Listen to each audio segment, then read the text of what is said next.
राधे, हरे कृष्णा। कैसे हो आप सभी लोग? आशा करती हूँ आप सभी परम मंगल में होगे, स्वस्थ होगे, अच्छे होगे। सबसे पहले आप सभी को माघ मास की अनंत शुभकामनाएं। माघ महीना भगवान श्री कृष्ण जी को बहुत प्रिय है। देखो, बड़े सारे लोग कहते हैं कि कार्तिक का महीना भगवान श्री कृष्ण जी को प्रिय है, लेकिन गीता में भगवान श्री कृष्ण जी ने ये स्वयं कहा है कि मासों में माघ मास मैं हूं। जैसे कि नदियों में गंगा भगवान श्री कृष्ण जी का ही स्वरूप है, जैसे कि पेड़ों में पीपल भगवान श्री कृष्ण जी का स्वरूप है, ऐसी मासों में माघ मास स्वयं भगवान श्री कृष्ण जी का स्वरूप है। ऐसा नहीं है कि कार्तिक का महीना उनको प्रिय नहीं है। कार्तिक का महीना भी भगवान श्री कृष्ण जी को बहुत अच्छा लगता है, क्योंकि कार्तिक का महीना हमारी श्रीमती राधा रानी द्वारा निर्मित है, इसलिए कार्तिक का महीना भी भगवान श्री कृष्ण जी को बहुत ज्यादा प्रिय है, कोई भी संदेह नहीं है। लेकिन माघ मास की बात ही अलग है।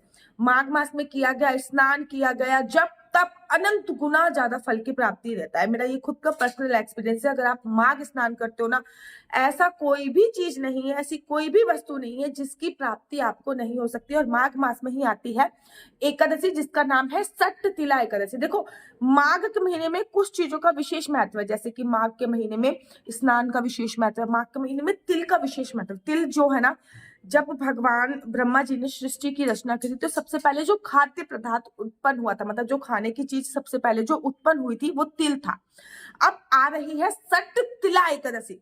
सोचिए, सट मतलब 6 और तिला एकादशी मतलब 6 प्रकार से तिल का उपयोग करने वाली एकादशी। तिल की महिमा कितनी है कि एक एकादशी का नाम ही सट तिला एकादशी है, जिसमें 6 प्रकार से तिल का उपयोग होता है, जिसमें तिल डाल के स्नान किया जाता है, तिल का सेवन किया जाता है, तिल का उपटन लगाया जाता है, तिल का दीपदान किया जाता है, तिल का हवन किया जाता है। ऐसे 6 प्रकार से तिल का उपयोग करने वाली एकादशी को ही सट तिला एकादशी कहते हैं, जिसमें 6 प्रकार से तिल का उपयोग करते हैं। एक बात मैं आपको पहले क्लियर कर दूं, हवन के लिए, स्नान के लिए, उपटन के लिए जो भी तिल का उपयोग होता है वो ब्लैक तिल होते हैं।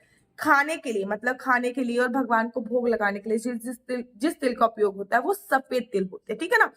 सोचिए, माघ मास में तिल का बड़ा विशेष महत्व है।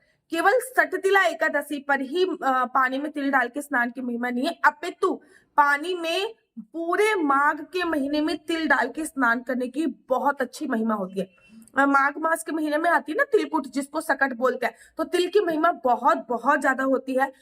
और जो एकादशी है उसका व्रत कैसे रखना है, तिल का उपयोग कैसे करना है, भगवान को इस दिन क्या प्रिय भोग, भगवान को मेरे को बताने की जरूरत नहीं, इस दिन भगवान का प्रिय भोग तिल ही होएगा।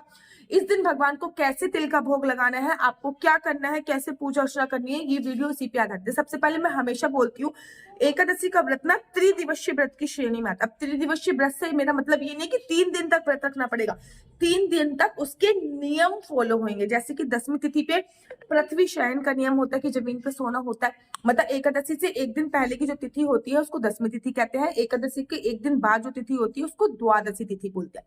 तो 10वीं तिथि पे पृथ्वी शयन, अर्थात 10वीं तिथि को आपको बेड पे नहीं सोना होता, जमीन पे सोना होता है। जमीन पे ऐसा नहीं कि आप केवल जमीन पे सोएंगे, अपना बिस्तर लगा सकते हैं, दरी बिछा सकते हैं, गद्दा बिछा सकते हैं, तो जमीन पे सोना होता है। ठंड का महीना ऐसे नहीं दीदी ने जमीन पे सोने के बोल दिया। 10वीं तिथि पे किसी भी काम वासना क्रीड़ा को अंजाम नहीं करना होता। 10वीं तिथि पे संपूर्ण ब्रह्मचर्य का पालन करना होता है। 10वीं तिथि पे सूर्यास्त के बाद भोजन करने की भी शास्त्रों में मनाही है कि सूरज ढल जाए उसके बाद भोजन इत्यादि ना करे। लेकिन बड़े सारे लोग ना ऑफिस से बहुत देर तक आते हैं, 7 बजे तक आते हैं, 8 बजे तक आते हैं, ऐसे में क्या करें, ऐसे में आप फलाहार का भोजन इस दिन कर सकते हैं, जैसे कि कुट्टू के आटे की पकौड़ी, कुट्टू के आटे की पूरी वगैरह, कुट्टू के आटे की रोटी वगैरह का सेवन आप इस दिन कर सकते हैं, कोई परेशानी नहीं होती। 10वीं तिथि पे शाम के समय ना चावल भी नहीं खानी चाहिए, क्योंकि चावल को डाइजेस्ट, कहने का तात्पर्य होता है 10वीं तिथि को सूर्यास्त के बाद खाना इसलिए नहीं खाया जाता क्योंकि खाने को डाइजेस्ट करने में 8 से 9 घंटे का समय लगता है, संपूर्ण डाइजेस्ट करने में, ठीक है ना। वैसे तो 3-4 घंटे में वो बन जाता है, लेकिन उसका जो हम मल त्याग करते हैं तब तक अन्न जो होता है वो हमारे शरीर में ही पड़ा रहता है। बड़ी आंत में आता है, छोटी आंत में आता है, पड़ा।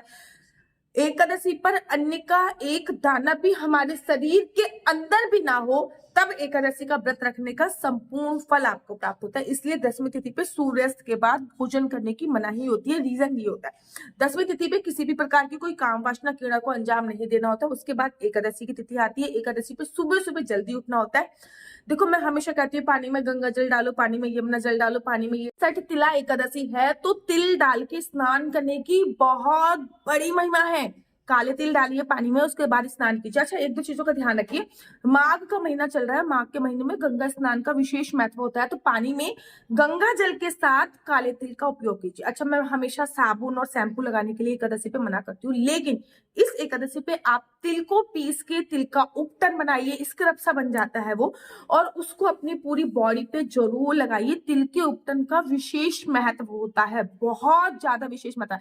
चंदन में आप तिल का तेल मिलाकर भी उपटन बना सकते हो, या फिर जो स्क्रब टाइप का बन सकता है ना, मैं तो बेसिकली स्क्रब टाइप का बना लेती हूँ। मैं क्या करती हूँ कि मैं तिल लेती हूँ, तिल को मिक्सी में पीस लेती हूँ थोड़ा सा, उसमें फिर मैं थोड़ा सा चंदन पाउडर डालती हूँ, उसमें फिर मैं थोड़ा सा चंदन पाउडर डालने के बाद फिर मैं उसमें थोड़ा सा केसर डालती हूँ, उसके बाद मैं उसमें रोज वाटर डालती हूँ, एक उपटन टाइप का बना लेती हूँ, और वो पूरी बॉडी पे लगाने के बाद मैं स्नान करती हूँ। एवरी एकादशी पे मैं ऐसा नहीं करती, लेकिन सटतिला एकादशी पे तिल के उपटन से नहाने की बहुत बड़ी महिमा कही गई है, इसलिए मैं हमेशा पानी में तिल डाल के नहाती हूँ। तिल के उपटन का ही उपयोग मैं करती हूँ। उसके बाद आप पीले रंग के वस्त्र पहनिए, क्योंकि भगवान श्री हरि विष्णु को पीताम्बरधारी बोला जाता है, इसलिए एटलीस्ट देखो पूरे महीने नहीं पहन सकते तो एटलीस्ट एकादशी पे पीले रंग के वस्त्र, पूर्णमासी पे सफेद रंग के वस्त्रों का उपयोग आपको अवश्य करना है। बात ना, पूजा के लिए तैयार होना है, और जब भी पूजा के लिए आपको तैयार होना है तो आपको, जैसे कि आप जब पूजा करते हो तो लड्डू गोपाल को स्नान कराते हो तो पंचामृत से स्नान कराओ, लेकिन तिल जरूर डालिए, ठीक है ना।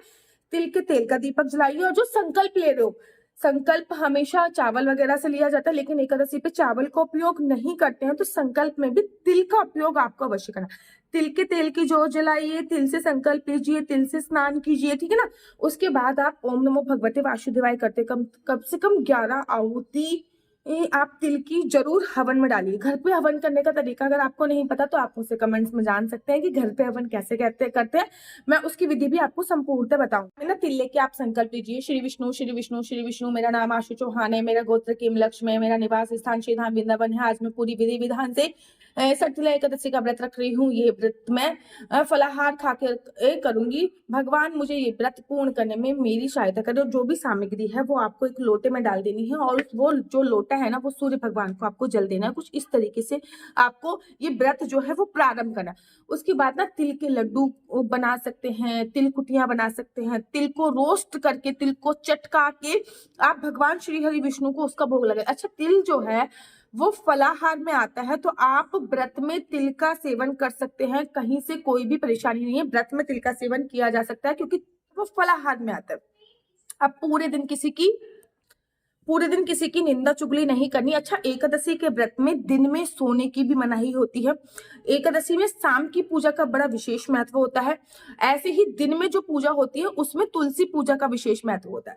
जब आपने अपने घर की पूजा कर ली उसके बाद आप तुलसी माता पे चले जाओ, तुलसी माता के पास आसन बिछाइए, एक दीप प्रज्वलित कीजिए, इसमें भी तिल के तेल का ही दीपक। अच्छा, जो भी आप दीपक प्रज्वलित कर रहे हो ना उसमें आप काले तिल अवश्य डालिए, ठीक है ना। इस बात का ध्यान रखिए, क्योंकि सटतिला एकादशी है तो तिल का ना बड़ा विशेष महत्व होता है, ठीक है। उसके बाद तुलसी जी की परिक्रमा करिए। रोज आप तुलसी जी की 4 परिक्रमा करते हो, लेकिन कोशिश करिए कि सटतिला एकादशी पे या फिर एकादशी पे आप परिक्रमा का जो महत्व है 11 कर दे, 21 कर दे, 31 कर दे, 51 कर दे, परिक्रमा बढ़ा दे। फिर वहीं पे आसन पे बैठकर जो मंत्र आपके गुरु ने दिया है उस मंत्र का जाप करें।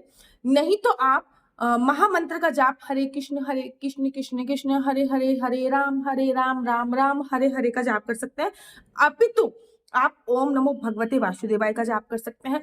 ये बड़ा चमत्कारी मंत्र है, ओम नमो भगवते वासुदेवाय। तो हमारे संत श्री प्रेमानंद जी महाराज कहते हैं, हमारे वृंदावन में ही सिखाया गया था, जब भी किसी बड़े और दिव्य संत का नाम लो तो उनको आदर देने के लिए आपको अपने कानों को स्पर्श करना चाहिए, ठीक है ना। हृदय को स्पर्श कर लो, कानों को स्पर्श कर लो, सिर को स्पर्श कर लो, उनको आदर देने का ये तरीका होता है।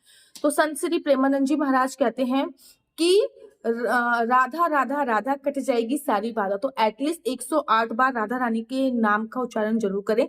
पूरे दिन किसी की निंदा चुगली नहीं करना, दिन में आपको सोना नहीं है। दिन में जितना हो सके विष्णु सहस्त्र नाम का पाठ करें, विष्णु चालीसा का पाठ करें, राधा कटाक्ष स्तोत्र का पाठ कर सकते हैं। ये सब चीजें यूट्यूब पे भी मिल जाएंगी, अगर आपको आती नहीं है तो यूट्यूब पे भी मिल जाएंगी। शाम की पूजा के वक्त आप घर के मुख्य द्वार पे 2 दीपक अवश्य जलाएं, तुलसी मैया पे 1 दीपक अवश्य जलाएं, आकाश दीपदान 1 अवश्य करें, और शाम की पूजा के वक्त ना एक अखंड ज्योत अवश्य जलाएं। देखो वैसे तो अखंड ज्योत आप कभी भी जला सकते हो, ठीक है ना, लेकिन मैं हमेशा क्या करती हूँ, एकादशी पे शाम को अखंड ज्योत जला देती हूँ, क्योंकि ना एकादशी पे रात में सोने की मनाही होती है। लेकिन किसी कारणवश अगर हम सो गए और कलयुग है, कलयुग में नींद का प्रभाव बहुत ज्यादा होता है। तो किसी कारणवश हम सो गए तो अखंड ज्योत हमारी एब्सेंट में हमारी साक्षी होती है कि हम तो सो रहे हैं लेकिन हमारी एब्सेंट में कोई ना कोई तो जग रहा है। तो अखंड ज्योत जला दो, कम से कम 11-12 बजे तक अवश्य जगें। और उसके बाद आपको अगले दिन द्वादशी पे सही समय पे व्रत का पारण करना चाहिए। जब आपका हरिवासन समय निकल जाए, हरिवासन समय निकलने के बाद भी 24 मिनट के बाद आपको व्रत का पालन करना है। व्रत का पालन आपको देखो तिल दान करने हैं इस दिन लोगों को, और जो व्रत का पालन करना है पहले किसी को खिलाइए। अगर किसी को नहीं खिला सकते तो काम ब्राह्मण को खिलाने की बहुत बड़ी महिमा है, लेकिन ब्राह्मण को नहीं खिला सकते तो काम वाली हाउस हेल्पर जो भी घर पे आ रही है उनको खिला सकते हैं, किसी गरीब को खिला सकते हैं, हाँ सूखा आइटम जो है वो दान दे सकते हैं, ठीक है ना। और मंदिर में जाके आइटम दान दे सकते हैं। कुछ भी नहीं कर सकते हो तो एटलीस्ट पैसे निकाल के रख दीजिए। जब भी आप कहीं मंदिर वगैरह में जाएं तो उस पैसे से कुछ भी सामान खरीद के आप दान कर सकते हैं, ठीक है ना। इस एकादशी में तिल का विशेष महत्व है, तो तिल का जो दान है वो आपको इस बार जरूर करना है। बहुत ज्यादा क्वांटिटी में ना तो छोटी क्वांटिटी में भी कर सकते हैं। तो एकादशी का व्रत आपको इस प्रकार से रखना है। मेरा नंबर है 4/9-20-25-65। आपका बच्चा जॉब करेगा या बिजनेस करेगा? बिजनेस करेगा तो किस फील्ड में बिजनेस करेगा? संतान प्राप्ति का आपकी कुंडली में क्या चांसेस हैं? कब आपको संतान की प्राप्ति होगी? क्या आपको मेडिकल बेस में संतान की प्राप्ति होगी या नॉर्मली आपको संतान की प्राप्ति हो सकती है? ये सभी जानकारी मैं आपको कुंडली के माध्यम से प्रोवाइड कराती हूँ। आप कुंडली मिलान भी करवा सकते हैं मेरे से।